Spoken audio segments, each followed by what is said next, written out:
വാങ്ക് വിളിച്ചു കഴിഞ്ഞാൽ വാങ്കിനെ തുടർന്നുള്ള ദുആ പതിവാക്കുക. എന്നാൽ ശഫാഅത്ത് കിട്ടാനുള്ള മാർഗമാണ്. നമ്മളത് വളരെ ശ്രദ്ധിക്കേണ്ട അമലാണ്. വാങ്ക് കേൾക്കുമ്പോൾ ആരെങ്കിലും ഈ ദുആ ചൊല്ലിയാൽ ജഅലഹുല്ലാഹു ഫീ ശഫാഅതി യൗമൽ ഖിയാമ, ഖിയാമത്ത് നാളിൽ അയാൾക്ക് അല്ലാഹു സുബ്ഹാനഹു വ തആല എൻ്റെ ശഫാഅത്ത് നൽകുന്നതാണ്.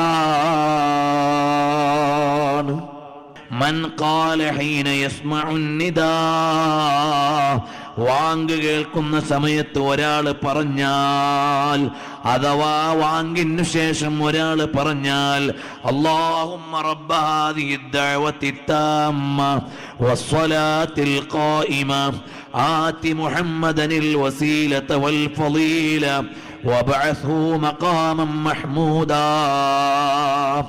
പ്രിയമുള്ളവരെ, വാങ്ക് കേട്ട് കഴിഞ്ഞാൽ ഒരാൾ പറഞ്ഞു, അല്ലാഹുവേ റബ്ബ ഹാദിഹി ദഅവതി താമ്മ, ഈ സമ്പൂർണമായ ക്ഷണത്തിന്റെ രക്ഷിതാവായ റബ്ബേ, വസ്സലാത്തിൽ ഖായിമ, നിസ്കാരത്തിന്റെ അധിപനായ റബ്ബേ, ആതി മുഹമ്മദൻ, മുഹമ്മദ് നബി സല്ലല്ലാഹു അലൈഹി വസല്ലം തങ്ങൾക്ക് നൽകണമേ അൽ വസീലത വൽ ഫളീല, വസീലയും ഫളീലയും നൽകണം. ഉന്നതമായ ആത്മീയ പദവികളാണ്, അത് നൽകണേ.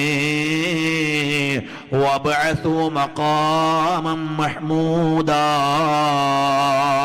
ഹബീബായ സല്ലല്ലാഹു അലൈഹി വസല്ലം തങ്ങൾക്ക് മഖാമും മഹ്മൂദ് നൽകണേ, മഖാമും മഹ്മൂദിലേക്ക് നിയോഗിക്കണേ.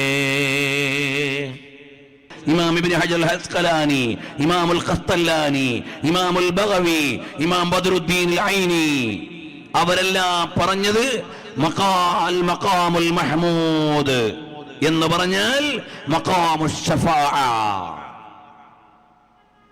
ശഫാഅത്തിന്റെ മഖാമാണ്. അപ്പോൾ വാങ്ക് വിളിച്ചു കഴിഞ്ഞാൽ നിങ്ങൾ അല്ലാഹുവിനോട് ദുആ ഇറക്കണം. അല്ലാഹുവേ, ഞങ്ങളുടെ ഹബീബായ സല്ലല്ലാഹു അലൈഹി വസല്ലം തങ്ങൾക്ക് മഖാമും മഹ്മൂദ് നൽകണേ. അല്ലദീ വഅദ്തഹു, നീ ആ നബിക്ക് വാഗ്ദാനം ചെയ്ത പോസ്റ്റാണ്. അസാ അൻ യബ്അസക റബ്ബുക മഖാമൻ മഹ്മൂദാ, മഖാമും മഹ്മൂദ് നൽകാമെന്ന് നീ ഓഫർ ചെയ്ത ഒരു പോസ്റ്റാണ്, അത് ഞങ്ങളുടെ മുത്തുനബിക്ക് നൽകണേ എന്നൊരാൾ ദുആ ചെയ്താൽ ഹല്ലത്ത് ലഹു ശഫാഅതി യൗമൽ ഖിയാമ, ഖിയാമത്ത് നാളിൽ അയാൾക്ക് എൻ്റെ ശഫാഅത്ത് അനുവദിക്കപ്പെട്ടിരിക്കുന്നു.